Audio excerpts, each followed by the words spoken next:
Okay, तो हम ये एग्जाम्पल ले ले रहे हैं, expand this function is a Laurent series valid for this region. ठीक है, तो हम क्या करते हैं, सबसे पहले हमारे पास जो फंक्शन है हमने बताया था उसके पार्शियल फ्रैक्शन कर लेते हैं। जैसे हमारे पास फंक्शन है f z equal to z upon z minus one, यहाँ पर जो है 2 माइनस जेड है। ठीक है, 2 माइनस जेड, तो हम इसके पार्शियल फ्रैक्शन सबसे पहले करेंगे।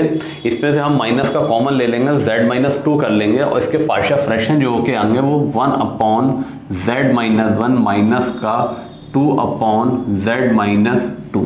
तो हमने सबसे पहला काम क्या करा, इसके पार्शियल फ्रैक्शन कर लिए।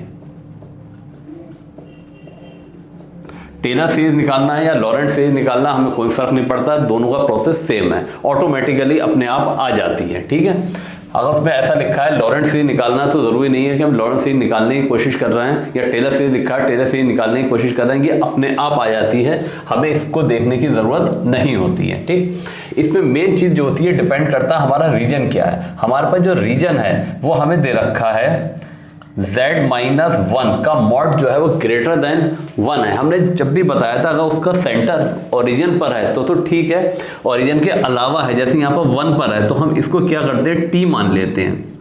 तो जहां जहां z होगा वहां पर हम क्या रख देंगे t प्लस 1। तो ये हमारा फंक्शन fz के बजाय ft में कन्वर्ट हो जाएगा और ये 1 अपॉन z माइनस 1, तो z माइनस 1 की जगह पर हम t रख देंगे माइनस का 2 अपॉन, तो यहाँ z माइनस 2 यहाँ t प्लस 1 रखेंगे माइनस 2, तो ये आ जाएगा t माइनस 1 आ जाएगा। ठीक, अब जैसा कि हमें क्वेश्चन में दे रखा है कि हमारा जो रीजन है वो क्या है,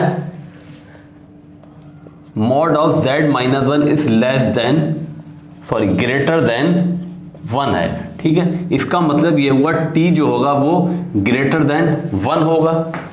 अगर हम t से दोनों को डिवाइड कर दें तो ये आ जाएगा 1 अपॉन, ये आ जाएगा 1 is greater than 1 upon mod of t, और हम इसको ऐसे भी लिख सकते हैं 1 upon mod of t less than 1।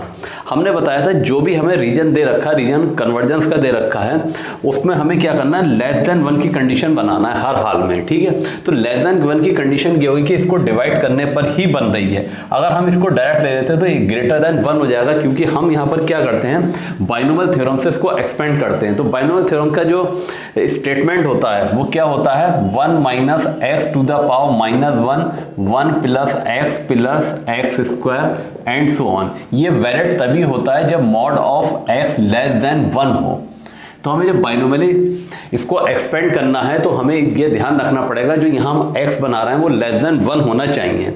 इसलिए अब हमारे पास जो ये इक्वेशन है ft वाला, जो हमारा ये फंक्शन आ रहा था, ये हमारा बन जाएगा ft equal to 1 upon t minus, इससे हम t कॉमन ले लेंगे। ठीक है, तो 1 अपॉन t टाइप के टर्म बनाना है, तो इससे अगर हम t कॉमन लेंगे तो 1 माइनस 1 अपॉन t आ जाएगा।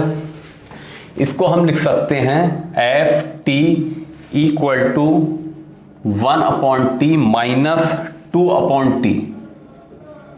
तो ये हमने क्या करा कि 2 अपॉन t लिख लिया और इसको हम ऊपर लेकर आएंगे तो ये हो जाएगा 1 minus 1 upon t to the power minus 1, क्योंकि यहां पर हमने ये चीज बता दी है कि हमें क्या करना है, 1 अपॉन टी का टर्म बनाना है। ये जो हमारा टर्म बना हुआ है 1 अपॉन टी का है, तो 1 अपॉन टी टाइप के बनाना है, क्योंकि 1 अपॉन टी जो होगा वो लेस देन 1 होगा। ठीक है, इन दिस रीजन, जो हमें गिवन रीजन है।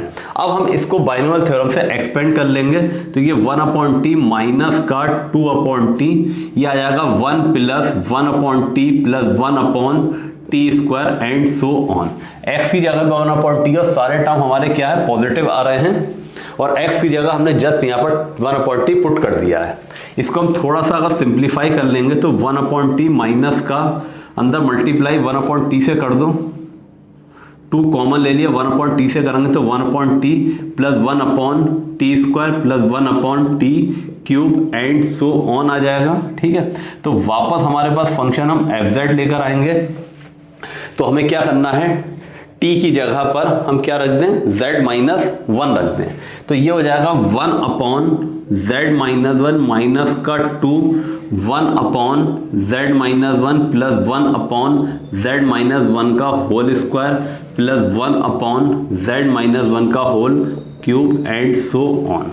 तो ये हमारा आंसर हो जाएगा। हम यहाँ पर आंसर अपना छोड़ सकते हैं। अगर आप इसको चाहते हैं समीशन की फॉर्म में तो इसको हम समीशन के फॉर्म में भी लिख सकते हैं, summation n equal to 1 to infinity z minus 1 to the power minus n। अब n की वैल्यू जब 1 रखेंगे इसकी पावर माइनस 1 होगी तो 1 अपॉन z आ जाएगा, 2 रखेंगे माइनस 2 1 अपॉन स्क्वायर में आ जाएगा एंड सो ऑन। तो इस तरीके से हम इसको समीशन की फॉर्म में भी आंसर छोड़ सकते हैं। दोनों ही आंसर हमारे ठीक है। ठीक, तो हमारा ये भी आंसर हो सकता है और वो भी आंसर हो सकता है। तो इस टाइप से हम सीरीज को सॉल्व कर लेते हैं। जो हमारे पास सोल्यूशन आता है उससे हमें पता चलता है कि सीरीज हमारी टेलर सीरीज है या लॉरेंट सीरीज है, क्योंकि यहाँ पर z की पावर जो आ रही है, z माइनस 1 की जो पावर आ रही है वो सब क्या आ रही है, निगेटिव आ रही है। जब पावर निगेटिव आए तो वो हमारी सीरीज कौन सी होती है, लॉरेंट सीरीज होती है। ठीक है, निगेटिव पॉजिटिव दोनों आए तो भी लॉरेंट होती है और सिर्फ पॉजिटिव आए तो हमारी टेलर सीरीज होती है। ठीक है, ओके, थैंक यू।